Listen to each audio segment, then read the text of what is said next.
नमस्कार, आप देख रहे हैं इंडिया न्यूज। मैं हूं आपके साथ कंचन यादव। बात करते हैं खबर की। छत्तीसगढ़ के उप मुख्यमंत्री अरुण साव ने आज मंत्रालय में राज्य कैबिनेट की बैठक के बाद पत्रकार वार्ता को संबोधित किया। उन्होंने पत्रकार वार्ता में कैबिनेट की बैठक में लिए गए निर्णयों की जानकारी दी।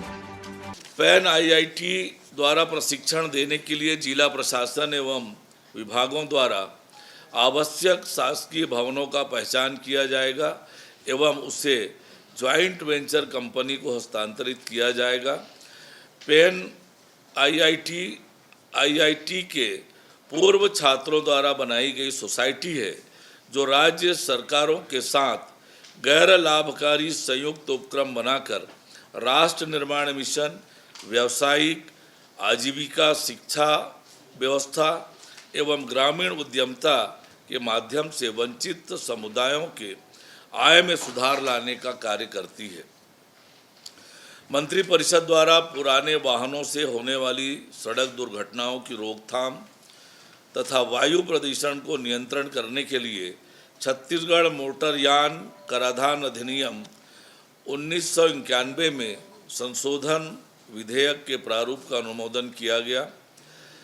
मंत्रिपरिषद द्वारा छत्तीसगढ़ मोटरयान नियम 1994 के नियम 55 में संशोधन का अनुमोदन किया गया, जिसके तहत वाहन स्वामी अपने पुराने वाहन के फैंसी या चॉइस नंबर को नए या किसी अन्य राज्य से लाए उसी श्रेणी के वाहन में उपयोग कर सकेंगे। इसके लिए आवश्यक शुल्क का भुगतान करना होगा। यदि पुराना नंबर सामान्य नंबर था तो छत्तीसगढ़ मोटरयान नियम 1994 के नियम 55(2) के अनुसार आवश्यक शुल्क भरने के बाद इसका उपयोग संभव होगा। यह सुविधा केवल नए वाहन के पंजीयन या अन्य राज्य से अनापत्ति प्रमाण पत्र लेकर आए वाहनों पर ही लागू होगी। पहले से राज्य में पंजीकृत वाहनों पर नहीं, शासकीय वाहनों के लिए भी यह सुविधा मिलेगी। इसके लिए उन्हें कोई शुल्क नहीं देना होगा। छत्तीसगढ़ निजी विश्वविद्यालय स्थापना एवं संचालन संशोधन विधेयक 2025 के प्रारूप का अनुमोदन किया गया। मंत्रिपरिषद ने राज्य के युवाओं को स्टार्टअप और नवाचार के जरिए सशक्त बनाने के लिए छात्र स्टार्टअप और नवाचार नीति लागू करने का एक महत्वपूर्ण निर्णय लिया है। इस नीति का उद्देश्य छात्र केंद्रित नवाचार और इंक्यूबेशन सिस्टम बनाना, साथ ही बौद्धिक संपदा जागरूकता बढ़ाना, जनजाति क्षेत्रों में नवाचार केंद्र स्थापित करना और कृषि, हरित ऊर्जा, स्वास्थ्य, विनिर्माण जैसे क्षेत्रों पर खास ध्यान देना भी इस नीति के प्रमुख उद्देश्य हैं। इस नीति का लक्ष्य है राज्य के 100 तकनीकी संस्थानों के 50,000 छात्रों तक पहुंच बनाना, 500 प्रोटोटाइप्स का समर्थन करना, 500 बौद्धिक संपदा अधिकार फाइल करना और 150 स्टार्टअप्स को इनक्यूबेट करना। इससे युवाओं में को नई सोच और तकनीक विकसित करने में मदद मिलेगी। मुख्यमंत्री माननीय विष्णुदेव साय जी की अध्यक्षता में संपन्न हुई है। कई महत्वपूर्ण निर्णय आज की बैठक में लिए गए हैं, जिसमें मंत्रिपरिषद द्वारा राज्य पुलिस सेवा संवर्ग के उचित प्रबंधन हेतु अहर्कारी सेवा अवधि पूर्ण कर चुके वर्ष 2005, 6, 2007, 2008, 2009 बैच के अधिकारियों को वरिष्ठ प्रवर श्रेणी वेतनमान प्रदान किए जाने हेतु 30 सांख्यातर पद निर्मित कर वरिष्ठ प्रवर श्रेणी वेतनमान प्रदान करने का निर्णय लिया गया। मंत्रिपरिषद द्वारा एक और अति महत्वपूर्ण निर्णय लेते हुए जनजाति समूहों एवं वंचित वर्गों के गरीब, युवा, महिला एवं तृतीय लिंग के लोगों के संस्थागत विकास के लिए महत्वपूर्ण निर्णय लेते हुए छत्तीसगढ़ शासन एवं pan IIT alumni reach for India foundation के मध्य एक गैर लाभकारी संयुक्त उद्यम कंपनी के गठन को मंजूरी प्रदान की गई है। इस ज्वाइंट वेंचर कंपनी के माध्यम से अनुसूचित जाति एवं अन्य वंचित समुदायों के गरीब युवाओं, महिलाओं एवं तृतीय लिंग के लोगों को संस्थागत व्यावसायिक शिक्षा, कौशल विकास एवं ग्रामीण उद्यमिता के माध्यम से सशक्त और विकसित किया जाएगा। छत्तीसगढ़ शासन एवं पेन आईआईटी का ज्वाइंट वेंचर वंचित समुदायों के विकास के लिए आदिवासी उपयोजना, अनुसूचित जाति उपयोजना आदि के अप्रयुक्त फंड का अभिसरण कर आजीविका एवं सामाजिक आर्थिक बदलाव के लिए कार्य करेगा। कौशल विकास कार्यक्रमों के प्रशिक्षकों के प्रशिक्षण का कार्य पैन आईआईटी द्वारा किया जाएगा।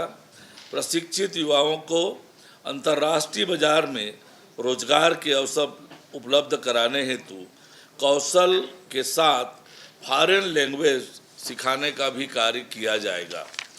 छत्तीसगढ़ कृषि उपज मंडी संशोधन विधेयक 2025 के प्रारूप का अनुमोदन किया गया। मंत्रिपरिषद द्वारा राष्ट्रीय राजधानी क्षेत्र की तर्ज पर छत्तीसगढ़ राजधानी क्षेत्र स्टेट कैपिटल रीजन के विकास के लिए संबंधित प्राधिकरण की स्थापना हेतु विधेयक के प्रारूप का अनुमोदन किया गया। रायपुर, दुर्ग, भिलाई और नया रायपुर अटल नगर में तेजी से बढ़ती आबादी और शहरीकरण को देखते हुए इस क्षेत्र के सुव्यवस्थित और योजनाबद्ध विकास के लिए यह प्राधिकरण कार्य करेगा। यह प्राधिकरण राजधानी क्षेत्र के लिए योजना बनाना, निवेश को बढ़ावा देना, विभिन्न सरकारी और निजी संगठनों के बीच समन्वय तथा शहर के विस्तार को सही ढंग से नियंत्रित करने का काम करेगा। 2031 तक इस क्षेत्र में लगभग 50 लोग रहने की संभावना है। इसलिए भूमि का प्रभावी उपयोग और पर्यावरण की रक्षा करते हुए शहरी विकास सुनिश्चित करना जरूरी है। इस तरह राजधानी क्षेत्र विकास प्राधिकरण छत्तीसगढ़ के शहरी क्षेत्रों को बेहतर, सतत और सुव्यवस्थित बनाने में मदद करेगा। छत्तीसगढ़ माल और सेवा कर संशोधन विधेयक 2025 के प्रारूप का अनुमोदन किया गया। इससे अंतर्राज्यीय लेन देन में इनपुट सेवा वितरक के नियम और अधिक प्रभावी और केंद्र सरकार के वित्त अधिनियम 2025 के संशोधन के अनुरूप यह होगा। मंत्रिपरिषद द्वारा राज्य के छोटे और मध्यम व्यापारियों को प्रोत्साहित करने तथा न्यायालयों में लंबित कर संबंधी मामलों को शीघ्र निपटाने के लिए एक महत्वपूर्ण निर्णय लेते हुए छत्तीसगढ़ बकाया कर ब्याज एवं सस्ती के निपटान संशोधन विधेयक 2025 के प्रारूप का अनुमोदन किया गया है। मंत्रिपरिषद द्वारा भू राजस्व संहिता संशोधन विधेयक 2025 के प्रारूप का अनुमोदन किया गया। इससे नक्शा बंटवारे और अभिलेखों के अद्यतनीकरण में सहूलियत होगी। अवैध प्लाटिंग पर रोक लगेगी। जियो रेफरेंस मैप्स से भविष्य में कानूनी विवाद कम होंगे। नामांतरण की प्रक्रिया आसान होगी। भूमि धारक की मृत्यु पर संयुक्त खाता धारकों और वारिसों को नामांतरण में सहूलियत होगी। भवन या भूखंड का हस्तांतरण भूमि के अनुपात में हो सकेगा। औद्योगिक नीति, आवास योजना और नगरीय विकास की प्रक्रियाएं सरल होगी।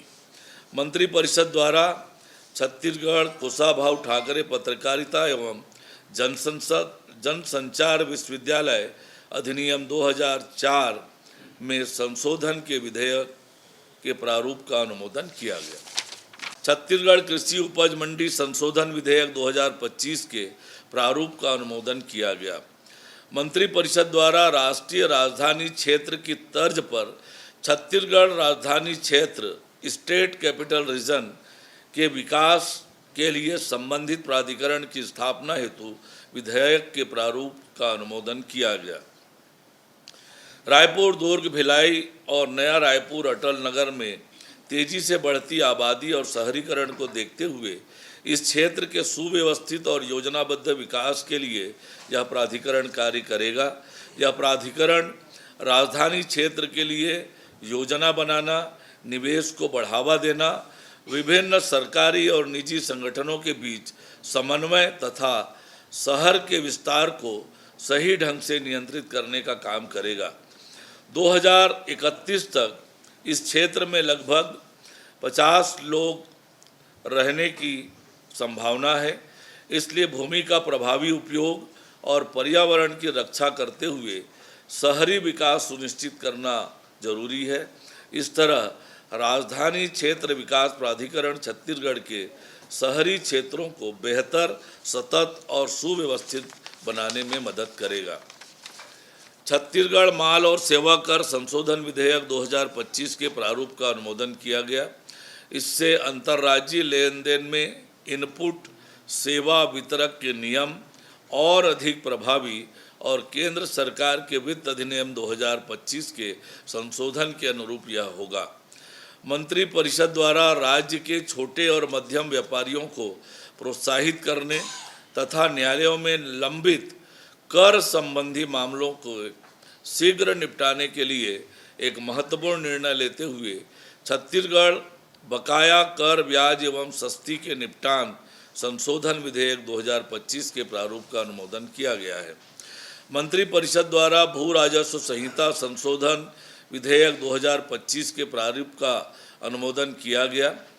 इससे नक्शा बंटवारे और अभिलेखों के अद्यतनीकरण में सहूलियत होगी, अवैध प्लाटिंग पर रोक लगेगी, जियो रेफरेंस मैप्स से भविष्य में कानूनी विवाद कम होंगे, नामांतरण की प्रक्रिया आसान होगी, भूमि धारक की मृत्यु पर संयुक्त खाता धारकों और वारिसों को नामांतरण में सहूलियत होगी, भवन या भूखंड का हस्तांतरण भूमि के अनुपात में हो सकेगा, औद्योगिक नीति, आवास योजना और नगरीय विकास की प्रक्रियाएं सरल होगी। मंत्री परिषद द्वारा छत्तीसगढ़ कुशाभाऊ ठाकरे पत्रकारिता एवं जनसंचार विश्वविद्यालय अधिनियम 2004 में संशोधन के विधेयक के प्रारूप का अनुमोदन किया गया। ऐसी खबरों को देखने के लिए देखते रहिए एस इंडिया न्यूज़। तब तक के लिए नमस्कार।